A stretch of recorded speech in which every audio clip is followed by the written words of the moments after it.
The market square at Ashbourne had never gone quiet like that before. One moment, Yorkshire's autumn market hummed with the usual noise, cart wheels, haggling, the clatter of tin buckets full of chrysanthemums and late roses. The next, every voice died at once, as if the whole town had inhaled and forgotten how to breathe out again. Lady Margaret Whitmore stood in the centre of it, her fingers locked around the Duke of Ashford's ear, twisting it exactly the way her old nurse used to do to disobedient stable boys. "You," she said, loud enough for the baker's wife to hear, for the vicar to hear, for God himself to hear, knocked over my entire stall and didn't even have the decency to stop. The Duke, cold, unreadable, a man rumoured to have not smiled since his father's funeral, stood frozen, his polished boot still resting in a puddle of crushed dahlias. His horse had bolted through her stall not 10 minutes before, scattering a week's earnings into the mud, and he had ridden past without so much as a backward glance. No one grabbed a duke's ear. No one touched a duke, not in Yorkshire, not anywhere. But Margaret Whitmore had never much cared what no one did. For 3 full seconds, the duke said nothing. His jaw tightened. Something flickered behind his eyes, not fury, as the crowd expected, but something closer to astonishment. "Release me," he said quietly, "and I will pay for the flowers." "You'll pay for the flowers," she agreed, letting go at last, "and you'll help me pick them up." The silence broke into gasps, then whispers, then something worse, attention.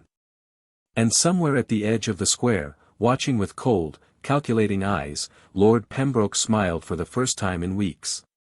By the time the sun dipped low over the rooftops of Ashbourne, the story had already outrun the square itself, carried into shops, kitchens, and drawing rooms with the particular speed reserved for scandal involving the aristocracy. Margaret barely noticed. She was on her knees in the mud, salvaging what she could of her ruined stock, when a shadow fell over her. "You're still here," she said, not looking up. "I said I would help."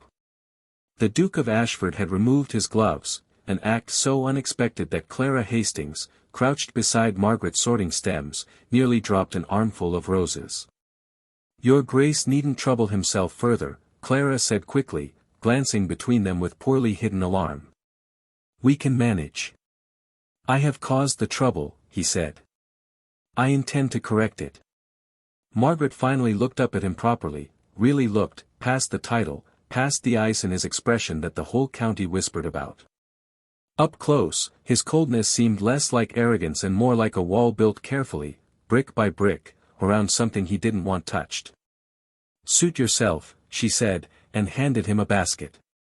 They worked in silence for a while, the Duke of Ashford kneeling in a public market square gathering broken flowers like a common labourer, while half the town watched from behind curtains and shop windows, too stunned to pretend otherwise. It was Clara who broke the quiet. "Margaret's stall has stood on this corner for 6 years, Your Grace. Rain, frost, market taxes doubled twice over, she's never once closed it." 6 years, he repeated, as though turning the number over in his mind. "And before that?" Something in Margaret's chest went still. "Before that isn't your concern." The Duke did not press, though the flicker of curiosity in his eyes suggested he wanted to. Instead, he set the last of the salvaged blooms into her basket and rose, brushing mud from his knees with the same unbothered precision he might use to review a ledger. "I'll send a boy tomorrow with compensation for the damages," he said. "I don't want your charity." "It isn't charity. It's a debt." He paused, studying her the way one might study an unfamiliar language. "You're not what I expected, Miss Whitmore." "Neither are you, Your Grace." For the briefest moment, something almost like the ghost of a smile touched his mouth before he turned and walked away, leaving Margaret standing amid crushed dahlias and a town still buzzing with disbelief. She didn't see Lord Pembroke watching from across the square, his expression thoughtful, calculating, a man who had just found a very useful new complication to exploit. True to his word, a boy arrived the next morning with a small velvet purse and no note. Margaret counted the coins twice, certain there had been some mistake. It was nearly 3 times what her stall was worth. "He's trying to buy his conscience clean," Clara said, arranging jars of dahlias on the newly repaired cart. Dukes always overpay when they feel guilty. Or he simply doesn't know the value of anything, Margaret muttered, though she pocketed the purse all the same. She didn't expect to see him again. But 3 days later, the Duke of Ashford returned to the market square, not on horseback this time, but on foot, dressed plainly enough that half the town didn't recognize him until he stopped directly in front of her stall.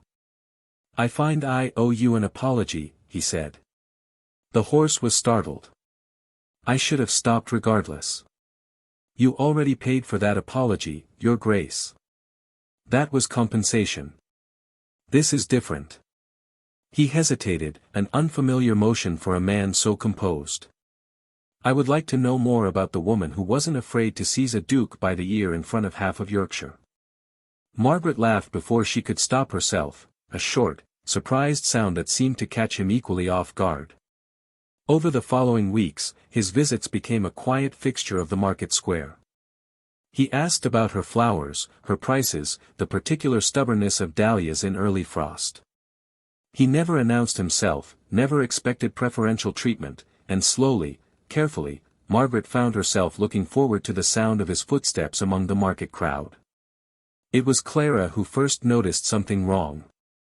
"There's a man been asking about you," she said one evening, voice low. "Not the Duke, an older gentleman. Sharp-dressed. Asking after your family, where you came from before Ashbourne." Margaret's hand stilled over the ledger she'd been balancing. "What sort of questions?" "Whether your mother had ever worked at Thornfield Hall. Whether you'd ever been called by another name." Clara's eyes were steady, worried. "Margaret, is there something you haven't told me?" The question hung between them, heavier than either woman expected. Margaret closed the ledger without answering, though her silence said more than words could have. That night, alone in the small room above the flower shop, Margaret unlocked the wooden box she kept beneath her bed, the one she hadn't opened in nearly a decade. Inside lay a folded letter, yellowed with age, and a small portrait miniature of a woman who bore her own face, dressed in silks Margaret had never owned. She had spent 6 years building a life no one could question. 6 years of calloused hands and honest work, burying a name that once belonged to grander rooms than any market stall. Someone was digging up what she had worked so hard to bury. And she had a terrible suspicion she knew exactly who. Lord Pembroke's study smelled of pipe smoke and old paper, and he liked it that way. It suited a man who dealt in things better left unspoken. "You're certain?" he asked the investigator seated across from him. "Quite certain, my lord."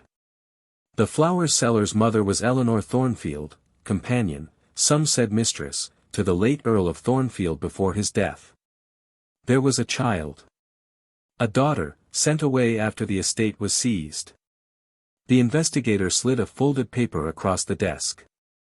"Margaret Whitmore is that daughter. Margaret Thornfield, by rights." Pembroke's smile was slow and cold.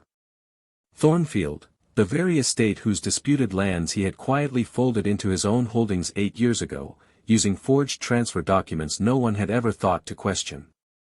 If the girl was truly Eleanor's daughter, she wasn't merely inconvenient. She was a legal threat to everything he'd built.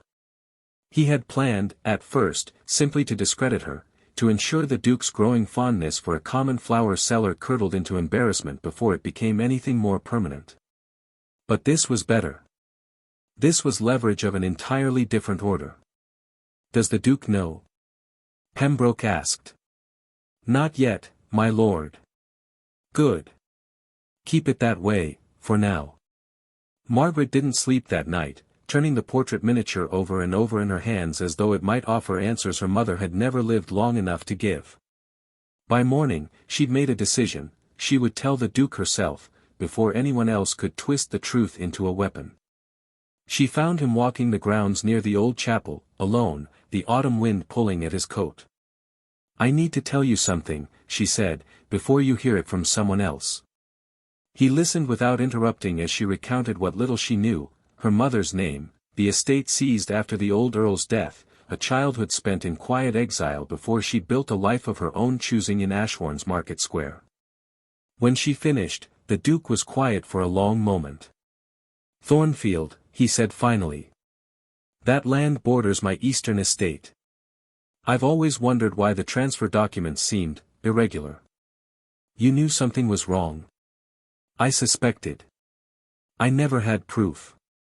His expression darkened, pieces visibly assembling themselves behind his eyes. "Pembroke handled the original transfer, didn't he?" It wasn't a question. That was the moment everything changed. Margaret watched the cold, unreachable Duke of Ashford, the man the whole county called untouchable, transform into something else entirely, focused, furious, and utterly certain. "If what you're telling me is true," he said, "then Lord Pembroke has been sitting on stolen land for the better part of a decade, and you are not merely a flower seller who happened to grab my ear in a market square. You are the rightful heir to Thornfield." "I don't want the estate," Margaret said quietly. "I only want the truth to stand where it belongs." The Duke studied her for a long moment, something unguarded finally surfacing in his expression. "Then we shall see that it does," he said. "Both of us." Word travels fast in a small town, but word travels faster still when a duke begins asking pointed questions about land deeds in front of the county solicitor. Within 2 days, Lord Pembroke knew his secret was no longer a secret at all. He arrived at Ashford's estate uninvited, his composure thin as parchment.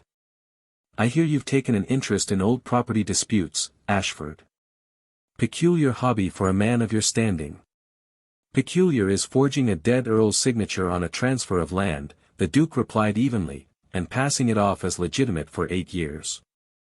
Pembroke's smile didn't waver, though something behind his eyes went sharp and cold. "Careful with accusations you can't prove." "I have the original transfer documents from the county registry," Ashford said. "And a witness who remembers Eleanor Thornfield's signature, which, curiously, doesn't match the one on your copy." For the first time, Pembroke's composure cracked. "This is about the flower girl. You'd ruin a peer of the realm over a common shopkeeper's fantasy." "She is not common," the Duke said, quiet and final, "and neither, apparently, is her claim." Pembroke left without another word, but the threat in his departure was unmistakable. That night, someone set fire to Margaret's flower stall. She woke to Clara's frantic pounding on her door, the acrid smell of smoke already thick in the street below. By the time she reached the square, half her stock and the wooden cart that had been her livelihood for 6 years lay in smoldering ruin. "No one saw who did it," a neighbor said grimly, "but everyone has a guess." Margaret stood amid the wreckage, hands trembling, not from grief for the lost stall, but from a colder, sharper fear. Pembroke had shown exactly how far he was willing to go. The Duke arrived before dawn had fully broken, his expression tight with a fury Margaret had never seen in him before. "This is my fault," he said. "I pushed too openly. I put you in danger.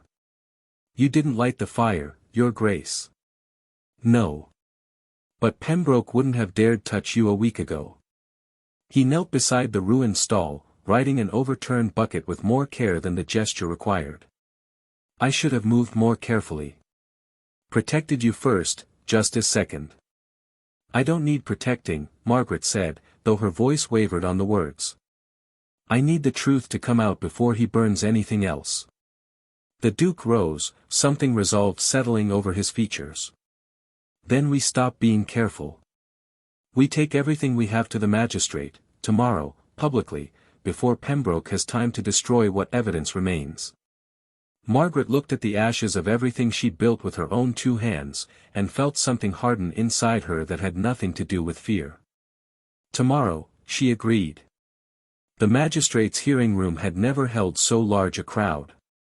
News of a duke publicly accusing a peer of forgery and fraud had drawn half the county through its doors, merchants, tenant farmers, the vicar, even Lady Cavendish, who never left her estate for anything less than a royal visit. Margaret stood beside Clara near the front, her hands clasped so tightly her knuckles had gone white. Everything appeared to be going well, until Pembroke's solicitor rose with a folder of his own. "Before your Grace's accusations proceed," the solicitor said smoothly, "I believe the court should examine the character of the witness bringing this claim." He turned toward Margaret. Miss Whitmore has no birth certificate, no baptismal record under the name Thornfield, no documentation whatsoever beyond a portrait and a story. For all this court knows, she is precisely what she has always claimed to be, a market flower seller with an opportunistic tale. Murmurs rippled through the room. Margaret felt the ground shift beneath her. The transfer documents, the Duke began, are being independently reviewed, the magistrate interrupted, not unkindly, and may take weeks to authenticate. Until then, I cannot rule on land ownership based on unverified claims and a duke's personal conviction, however sincerely held. The hearing was adjourned. Pembroke left the room with the satisfied air of a man who had merely delayed the inevitable in his own favor, and delay, Margaret understood with sinking clarity, was all he needed. Weeks of review gave him ample time to destroy whatever remained of the original registry documents, to bribe or intimidate whoever might corroborate her story, to erase Eleanor Thornfield's daughter from history a second time. "We've lost," Margaret said quietly, once they'd stepped outside into the grey afternoon. "He'll bury the evidence before any review concludes anything." "Not necessarily," Clara said, though her voice lacked conviction. Margaret turned to the Duke, searching his face for the same certainty that had carried them this far, and found, for the first time, something that looked uncomfortably like doubt. "I gave you my word we'd see this through," he said. "I don't know how to keep it now."